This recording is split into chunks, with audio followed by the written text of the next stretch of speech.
Hello everyone, and welcome back to another episode of 10 Shed Shenanigans. My name's Noah, and today we're going to be working on not the Husqvarna. I know I said to be a part 2.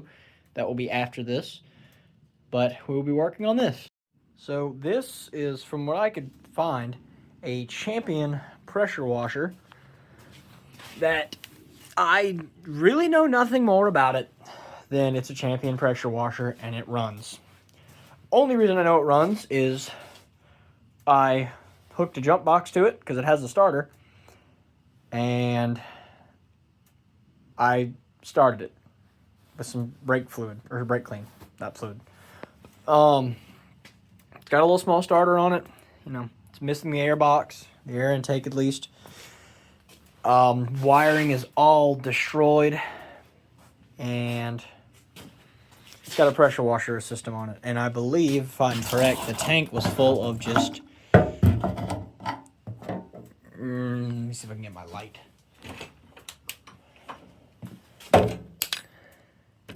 That tank's full of nastiness, but it has no fuel in it. So there's that. Yeah, I'm going to get this thing cleaned off and get that panel off. And this video, I'm pretty much just going to be trying to get it run, not really to pressure wash. I'll probably just sell it as an engine. But I'll go a little bit more in depth with a carburetor clean, and we'll do some wiring. So yeah, let's just jump right into it. All right, so I know I said we're going to do some wiring. This is what the wiring looks like currently. Completely ripped out. There's like 3 wires that are still intact. Here's the positive, if it'll focus. Here's the positive for the battery. Here's the negative for the battery. This thing does have a battery. Here's a little starter right here, a little small solenoid. We have a signal wire for the solenoid. And then we have, I believe this is a power wire for the coil. This may be another ground. There's this yellow wire. That may be an oil pressure switch or something. So basically, whenever you have wires like this, where it's been like completely ripped out and just destroyed, your best bet is to come over here and just try to color match the best you can. So yes, you know, there's a white wire here, a white wire here, and a white wire here. There's a red, orange, black. There's all different colors. You're just going to try to figure out the best thing that works. And luckily, we still have a couple wires still connected. And it looks like there's a wire that is in there. So we'll see what happens with the wiring. We may be able to get it to start with the key. We may have to just wire something else, because and there's some wires for that. There's your ignition starting off, and then the trigger start. That is just for the pressure washer, so we're not worried about that. But the ignition we're worried about, because we would like to be able to have it where it can start with this button, but you know, that may not be a possibility. So we'll pop this little back cover off and see what wires go where. I did find a year on this thing, and it does have a little Champion motor. It is a 2013 389cc engine. I have the carburetor on my workbench. So what we'll do first is get the carburetor cleaned up. It does not have an intake, but it does have a carburetor. Get the carburetor cleaned up, and then we'll start messing with wiring and seeing if we can't do that. We won't have a battery for right now, but we will be able to use a little jump box and jump it off. There we go. I currently have it on a motorcycle jack that my uncle gave me. Oh, it's full of oil. It actually smells decent. It's a motorcycle jack that he gave me. And he goes, I thought you were selling your motorcycle. I was like, well, I am. I was like, but I have an idea of what I want to use it for. This keeps me where I can just kind of sit down and do something rather than having to be, you know, hunched over or anything like that. So, yeah, huge shout out to him for giving me that. That was Very nice. Makes my life a lot easier. Much easier on my back. Enough blabbering. I'm going to hop over on the workbench so I can get the carburetor cleaned up and all that fun stuff. So I'll see y'all there.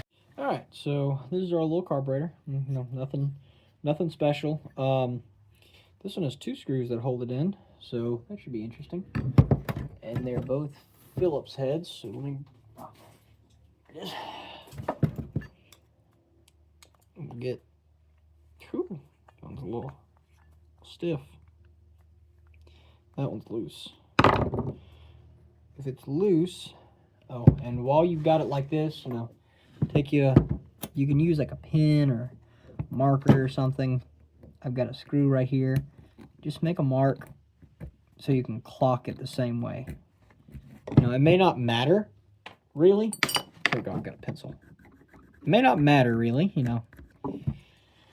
But especially with how the bowl's clocked. But if it's got a little drain on it like this, you know, you want it to be clocked correctly. So that way it could be in that specific spot, because if it's not, then I don't think this screw really does anything. And this one just may be a drain. I'll leave it loose though, just in case. Yeah, I think this one's just a drain, and that's why it's got so much corrosion and stuff. Oh no, that's like a solid hole. All right, so this one is just going to be this little brass piece right in the middle. Okay, a little bit different, but that is okay. It's gonna be a 1/2 inch. No, it's not. It is gonna be a 9/16. I just couldn't get the 9/16 in there good. Let me grab a socket. Okay, so yeah, it's a little 9/16. I'm glad I pulled this apart. That is filthy. Okay, so we'll get the used rag. And it's not because, you know, I don't have any clean rags. I do. I just don't feel like dirtying a rag when I already have a dirty one out here. So that's why. If the lighting looks bad, I apologize for that. My big light is out in the lean-to, and I didn't feel like taking it down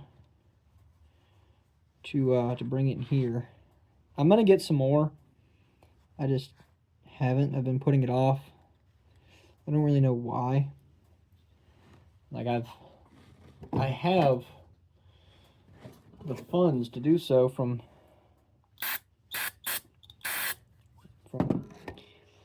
fixing up some of these other mowers. That's actually how I paid for the lean-to, was had some money saved up for it and had some other money set aside, and that's where I got a lot of this, you know, the stuff. Was I saw a thing pop up on Marketplace, and I was like, oh, I've got the money saved up. I could buy that. Move this out of the camera. I was like, I could buy that, you know. And I sat down and I was like, well, you know, if I do this, I want to make sure I break even. So I was, you know, studying the pictures, and I was like, well, I think I can break even. And I did. I broke even. And I've still got a few projects to do. So, you know, I am spending the money that I'd already saved up on what it was originally for the lean-to. And I still have a few projects, so I can get that money stored up and, you know, put it towards stuff out here or put it away for the future. It's, you know, there's a lot of options. I need to get some brake clean, but starting fluid will work for now. It's not perfect, but it's not gunky anymore. That does not move at all. Let's see.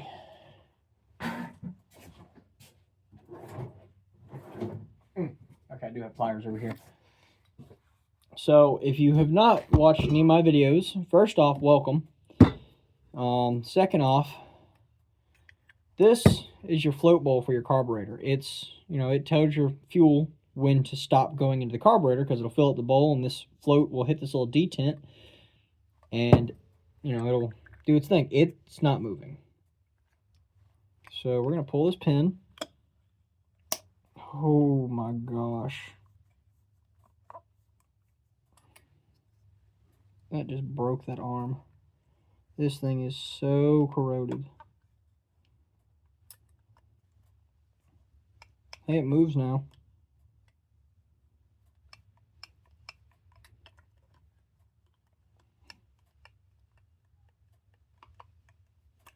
There it went.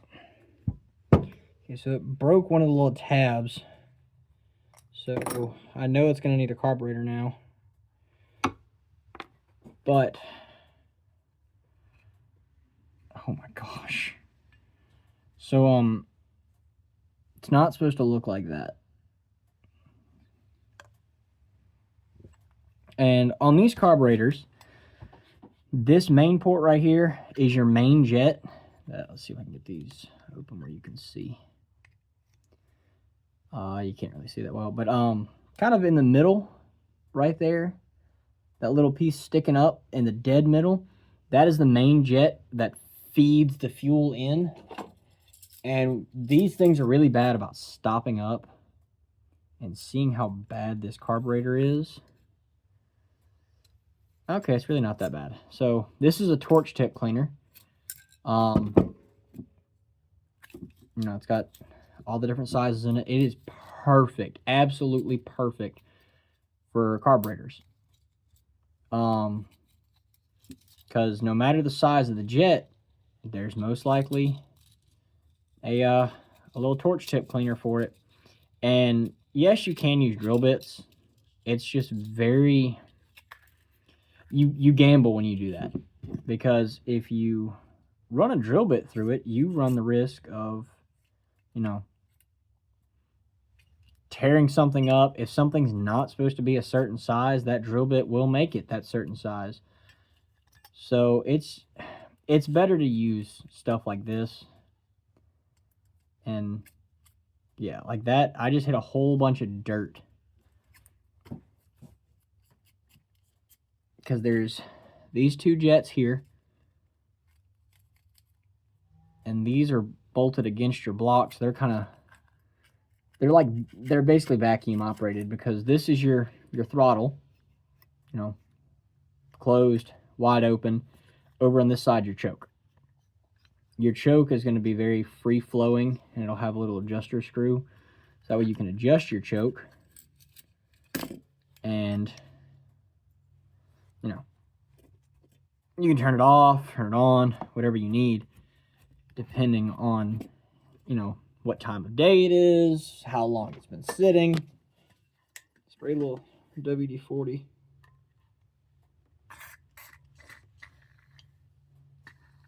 All right. So if you saw the WD-40 spraying out, that's because I put it through that main jet. And this is your fuel inline. And that coming out is where that needle goes. That's on your float bowl.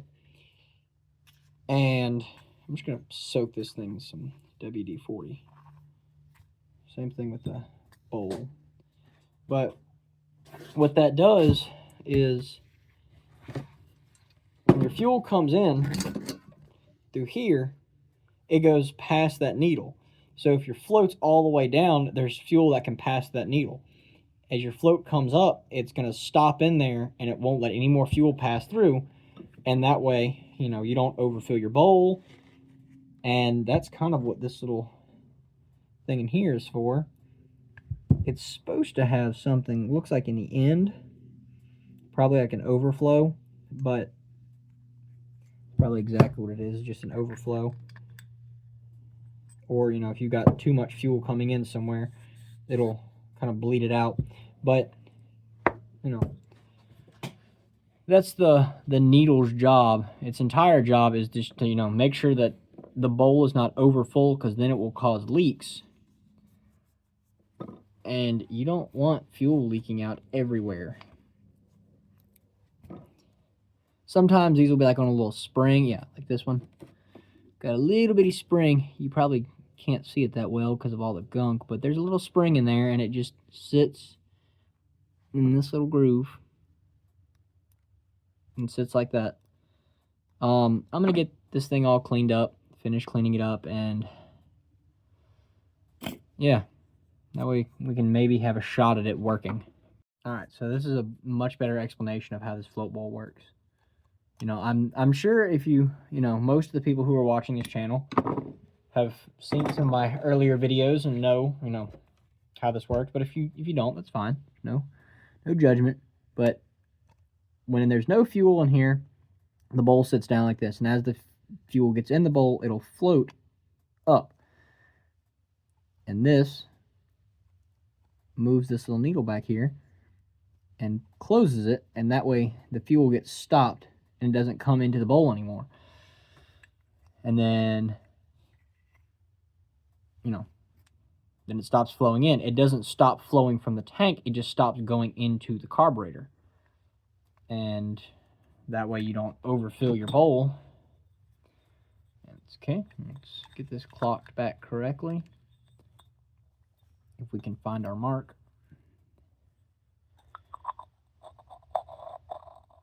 There it is. Line it up with our mark. And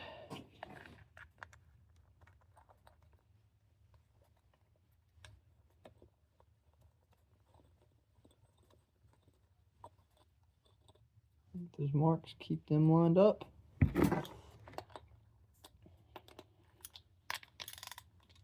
Make sure you turn the ratchet to where it's going on. All right, it's snugged up. Our carburetor is clean. It's not perfect, but it's clean. So let's start on wiring so we can get this thing bolted on and then see if it runs with the carburetor.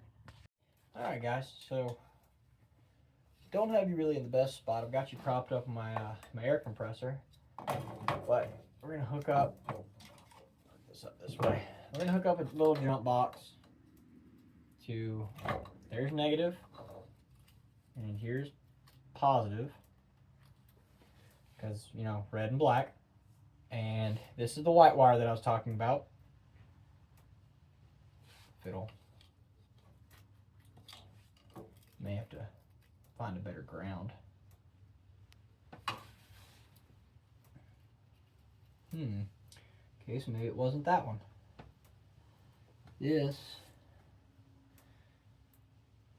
I think, is a ground. Yeah, that goes to the ground strap.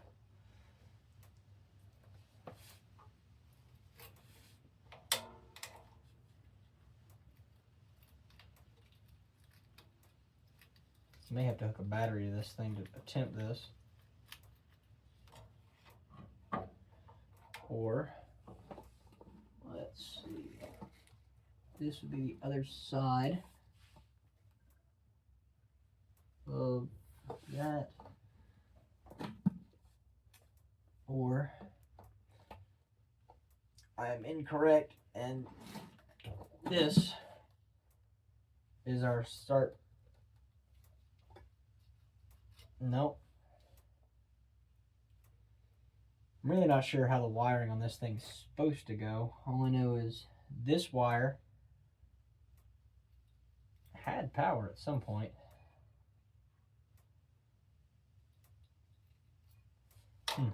I may have to get a little battery or something and hook it up to it, or I'll grab the big battery charger and hook to it. So yeah, that's probably what we'll do, is get the big jump box, hook positive to negative, and we will have to put some new battery cables in here because they've been, looks like, ripped off, as well as all the other wiring has been ripped off. But as long as we can make this thing start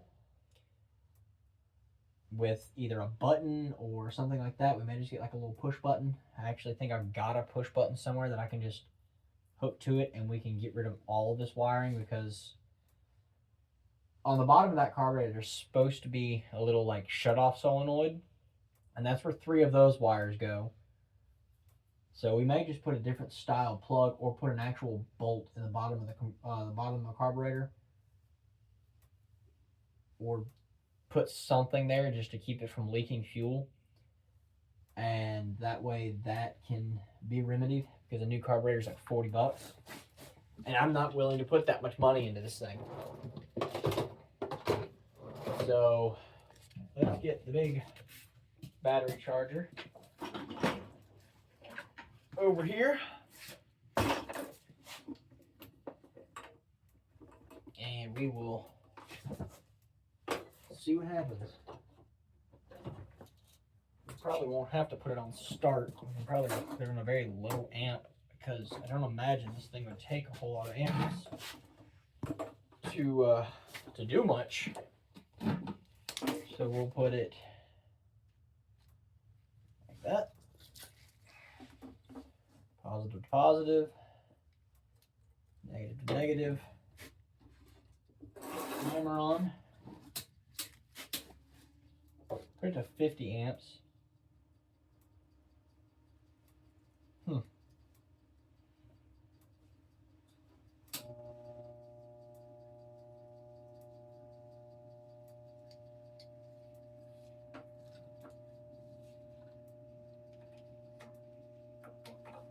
Interesting. This thing started like a week and a half ago.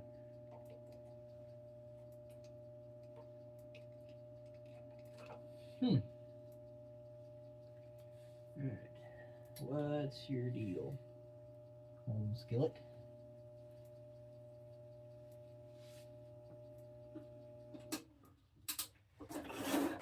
Okay. So this may be a bit more, it has a pull start, but I took the pull start off because it was broken. So this may be a little more interesting than I thought. So yeah, this has to be like a positive power. And what runs out here? This runs to here. I'm gonna get this wiring kind of figured out, and then I'll get back with y'all. All right, guys, so I figured it out. There's two wires up here. There's a black and white one and an all black one. This all black one runs. Let's see if I can show over here. Yeah, so I figured out the wiring enough to start it. There's two wires that come out of the solenoid. It'll get a little magnet light. So there's two wires that come out of the solenoid at top. There's a black and white one. That one goes to my ground. Then there's this all black one that runs up and over there. And I was like, well, man, maybe I've got something wrong. But I disconnected this all black wire. And when I touch it to the positive, it cranks. So that is our switch. Now, that may come from this brown one.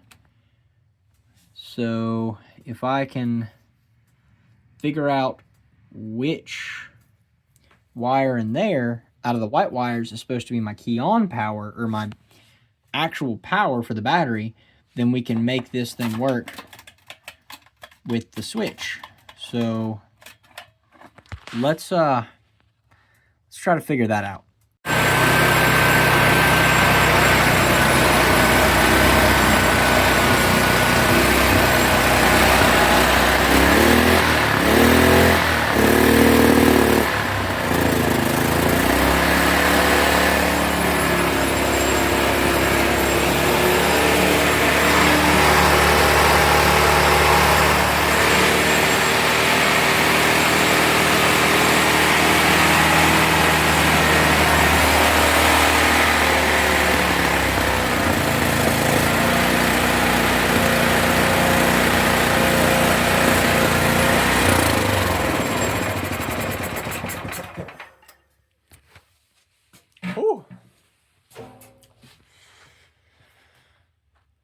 It runs. Whew, it's smoky. Yeah, so that carburetor leaks a lot because it's supposed to. Ooh, I almost be wondering if that's not stopped up or if it's got something that's, you know, like living on it. Whew, I'm gonna have to step out for a second. Yeah, a little smoky in there. I'll actually turn off my jump box. Come here. Well, it runs. The carburetor leaks because that little thing in the bottom is supposed to be a fuel shutoff. So, yeah. I'm going to try and look tonight and see if I can't find a wire diagram of all of that. We'll clean up the fuel tank. Golly, that is a lot of smoke. So we're going to leave the shop open for a while and let it all air out. But yeah, it runs. Cool. I need to get out a video. It's been a few days since I've posted the Husqvarna video. So this is going to be a two-part video. Well, yeah, it'll be a two-part. This will be part one of will it run and, idle, which it did. I still need to go through, fix all the wiring, clean up fuel tank. It's going to be a big ordeal for all of this. It's probably going to be its own video at this point. But, yeah, it runs. Part two will be the wiring and getting it to run on its own. We may just put a push button start and get rid of all that. Try to fix the carburetor so it's not just pouring fuel out of everywhere. But yeah, it runs. Yeah, guys. Yeah, I got a little black on my face from touching the motor. Thank you for watching. Make sure to like and subscribe. Hit the bell icon so you can catch part two of this. Part two, like I said, will be the wiring, cleaning the fuel tank, and getting it to idle on its own. And so yeah, make sure you stick around for that. Make sure you like, subscribe, comment, share, all the fun stuff. So this has been another episode of 10 Shed Shenanigans. Thank you for watching.